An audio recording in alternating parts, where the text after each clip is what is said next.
The 49ers ended up losing the Super Bowl to the Kansas City Chiefs, and today we're going to analyze the offensive line of the 49ers. In my opinion, this game really came down to a couple of key moments in this game that ultimately was the difference in this game. I think one of the major reasons the 49ers lost this game was because of the offensive line. And it's not that the offensive line was terrible on every single play. In fact, there are a lot of really good moments on tape from the offensive line. They had a couple of nice chunk plays. They had plays in which they were able to really keep quarterback clean. But they also had moments on tape where you watched the play and said, what the hell was up with that blocking scheme or the way the guard blocked outwards as opposed to downwards. And we're going to analyze the tape. So I'm very excited for it. Let's just get right into it. Alrighty guys, we're going to go ahead and get into a 2nd and 17 play from the 35-yard line. Brock Purdy is going to do a really nice job of winning pressure, and he's going to hit George Kittle for a massive gain. Now, unfortunately, this play is going to come back because of a Trent Williams hold. And we're going to analyze this play a little bit because although Trent Williams is the guy that's going to get caught holding on this one, he's not the one that actually made the negative play on this one, right? And what I mean by that specifically is the issue within this play is really the right tackle. Colton McKivitz is going to get absolutely crushed here by number 56. The defensive end's going to get the hands right under the chest plate, and McKivitz is not going to be able to anchor down. You're going to see him really struggle with the power, and the quarterback has to get off his spot because of that, right? And one of the things with McKivitz is he's kind of struggled with this a little bit, right? And I know this is his first year starting, but this isn't his first year in the NFL. These things right here have to get coached out. You have to be able to counter when a guy bull rushes you, and McKivitz right now doesn't have that. So when the defensive end locks his hands into the inside, McKivitz can do two things. He can either snatch the hands downwards and break that contact and force this guy to go downwards. Alternatively, what he's going to try to do with the left hand is he's going to try to get the hand underneath the arm of number 56, and he's going to try to fork the arm upwards. Now, that's not going to work either because you'll see McKivitz just doesn't have the power with the left hand. He's not able to lock in properly, and you can see with the left hand, he's definitely trying to fork the arm upwards. You'll see his hand slip right there. So you just got to do a little bit of a better job to be able to actually fork and stop and really anchor down on this defensive end. That right there is the thing that really impacts this play. Trent Williams holds, every offensive tackle holds on every single play. That's nothing new. And the linebacker obviously was trying to pull away, and with him as he's trying to pull away, you obviously get the hold. This play right here basically ruined a pretty good drive. At least the first couple plays were pretty nice. That being stated, let's go ahead and get into the next snap. Alrighty guys, I want to go ahead and show you guys something that I think really impacted this game. This was to attack something that the 49ers do a lot in terms of their pass pro and their play action game. Notice how you have two Chiefs defensive linemen lined up pretty close to one another. What they're trying to do is they're trying to attack the B gap, and they're lining that up opposite of the running back. Now when the running back switches over from the right side to the left side, notice how Chris Jones goes over to the right side away from the running back, and now you got two guys once again lined up in this weird awkward position. Now on this play here specifically, the pressure is not going to get home because the offense doesn't run exactly what the Chiefs kind of expect from them.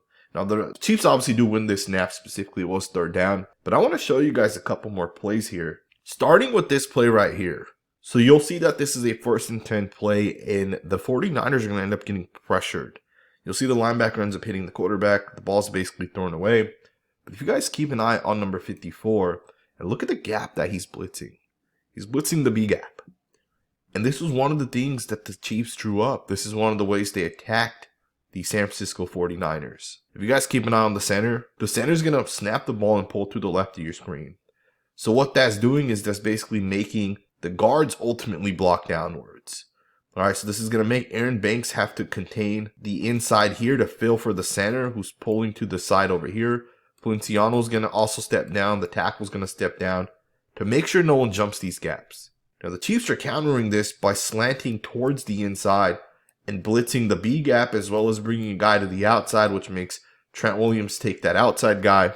And ultimately, the Chiefs are basically generating pressure.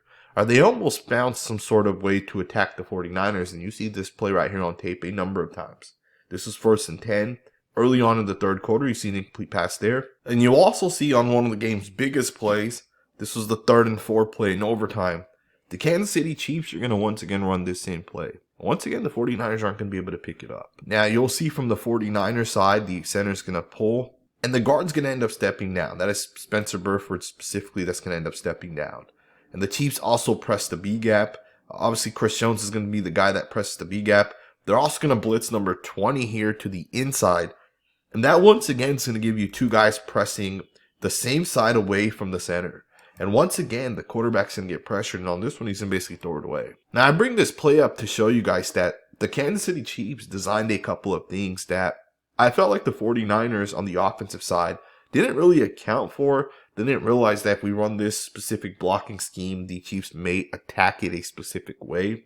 And this isn't a bad thing, but I'm going to show you guys a couple more plays where the Chiefs ran that same defense, where they ultimately pressed the B gap here with the blitzing linebacker. Now, this one doesn't work because the Niners don't run the same offense where they pull the center. In fact, they're going to pick up 20 yards on this one. But you can see the Kansas City Chiefs drew it up. They designed it to attack that one play specifically. Here's another one. You're going to see the Chiefs linebacker step up into the gap. He's not going to blitz on this one, but once again, it does impact the Niners because they're going to keep an extra tight end in to basically block, right, before he releases. So again, the Kansas City Chiefs drew it up specifically to attack the 49ers offense. Now, just to get back into that 3rd and 4 play in overtime, which ultimately was the difference in this game, because the Niners basically had to settle for a field goal in a play in which Brandon Ayuk at the top of your screen actually ends up getting open. He ends up beating the cornerback who falls, and this would have probably been a touchdown had the quarterback had the necessary time. Now, it wouldn't have technically ended the game because the Chiefs would have obviously had the opportunity.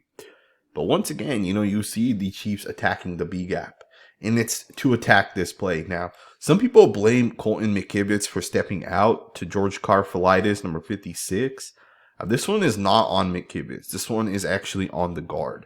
Although the guard is stepping down to basically cover, which is the same thing the guard on the other play did, right? The play we looked at in this film breakdown. The front is different. So for the guard here, he should not have had to step down the way he did and basically let Chris Jones, one of the best defense tackles, go free. On this one, Spencer Burford should have just straight up stepped out, and he should have just straight up stepped out and picked up Chris Jones based off the formation.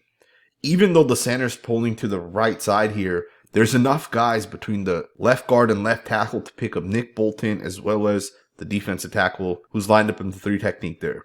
So on this one here specifically, this is not on the right tackle, Colton McKivitz. This is 100% on the right guard, Spencer Burford. Not a big deal. Obviously, at this point, the game is over. But I do want to show you guys a couple more snaps of the offensive line. Now, Chris Jones is obviously one of the best defensive tackles in the NFL. He did a really nice job being able to get pressure, but the 49ers did a pretty good job countering that by sliding towards him. Especially when him and number 56, Karlaftis, lined up on the same side. Oftentimes, the Niners are sliding their 5-man protection towards that side, which is the smart thing to do. Now, Feliciano obviously loses. He gets swiped right away. Randall does a pretty good job kind of coming and getting his hands to Chris Jones, which allows the quarterback on 3rd down to pick up 12 yards. So that's a pretty good job right there. Let's go ahead and get to the next snap. You're going to get a zone run here to the right of the formation, and Colton McKivitz is going to lose the block. You got to do a better job if you're the starting right tackle of a Super Bowl caliber team. McKivitz has had a lot of success this season, but he did have some losing snaps in the Super Bowl, and I do think for the 49ers, you got to really consider getting a right tackle, especially via the draft. There's going to be at least 6 or 7 right tackles that are first-round caliber players in the upcoming draft. I think for the 49ers, you have to consider it. You can have an average right guard. You can have a guy that maybe needs a couple more years to develop in Spencer Burford, and you can put him in at right guard and see if he'll develop. But you can't have a guy that needs to develop at right tackle. All right, guys that have to anchor down are easily the most important players on an offensive line. Trent Williams has been fantastic, and even Aaron Banks has been really, really good. But the right guard position has not been that good. Now, John Feliciano is a player that I like, but he did struggle a little bit in the Super Bowl. And Colton McKivitz has had his issues this entire season. You cannot get beat on this reach block here to the inside. That's just not acceptable. This is a really, really nice job here by Brock Purdy. If you guys keep an eye on Chris Jones, he's going to beat Aaron Banks right away at the point of attack. Just a really nice swipe move. Banks really is not able to recover and shut down Chris Jones. Beautiful job. One of the things with this play, though, is as Chris Jones does beat Aaron Banks, look at the footwork here by Brock Purdy. Look at Purdy here. Step up. Avoid the pressure. And he gets the pass off. And it's a pretty good pass. You're giving Deebo Samuel a 50-50 shot on 3rd and 14. It's a pretty nice job right there. Of course, it's not a completed pass. And ultimately, the 49ers end up kicking a field goal. But that's a really, really nice job in terms of footwork by the quarterback. Now, obviously, I've been critical of Spencer Burford, specifically in pass pro, and he obviously had that big play in which really impacted the game at the end of the game. But I do want to just state this. I do like Burford's upside, and I do like his potential, but he does need to develop, and he needs to get confidence.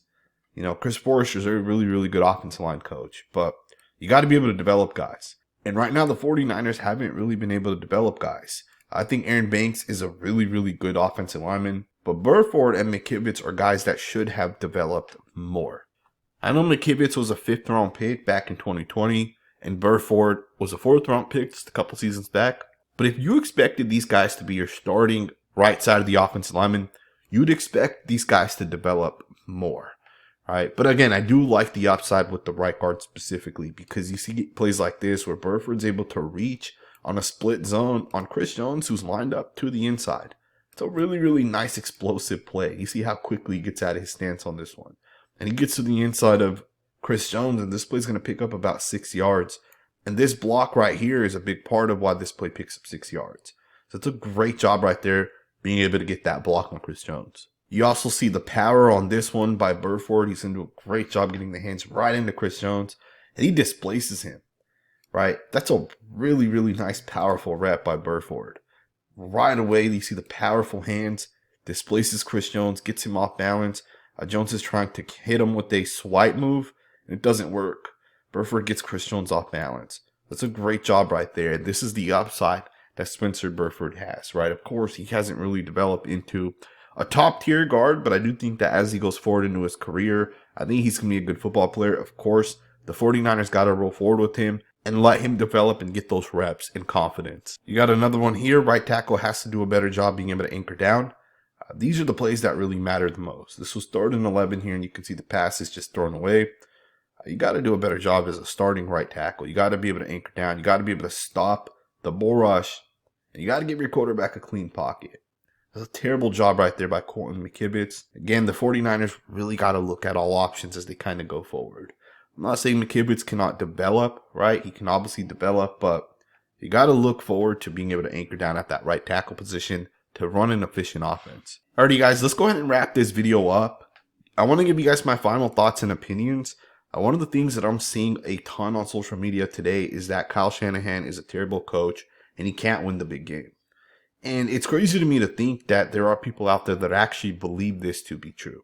You know, for the longest time, Andy Reid, who was considered one of the best coaches in the NFL, did not win a Super Bowl. And that was until he got Patrick Mahomes. That was until he got a quarterback that is a true game changer. And now he's won 3 Super Bowls over the past 6 years. And Andy Reid is by far considered one of the best coaches in the NFL today. But the thing is Andy Reid's been considered one of the best coaches for a number of years, regardless of if he won or not, right? To say that a coach is only judged based off of his Super Bowl wins, in my opinion, is the wrong way to look at a coach. Shanahan is one of the best play designers, one of the best play callers, and there's a reason why every NFL team is trying to replicate the Kyle Shanahan success. The type of coach that Shanahan is just doesn't come available that often. And there's a good chance that if the 49ers were to move off of Shanahan, that they would end up getting stuck with the next Josh McDaniels, the next Mike Singletary or Mike Nolan. There's a good chance they'd end up getting stuck with the next coach that's not going to be a good coach, right? Kyle Shanahan has gotten the 49ers to the Super Bowl multiple times. He took Jimmy G to the Super Bowl. That's a crazy thought to kind of have. But that just goes to show you the type of coach that Shanahan truly is. He is an elite coach. And winning's hard. Again, winning the Super Bowl is very, very hard.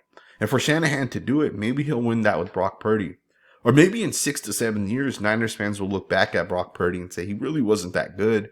And it was Kyle Shanahan that ultimately ascended him into his, almost Super Bowl winning quarterback.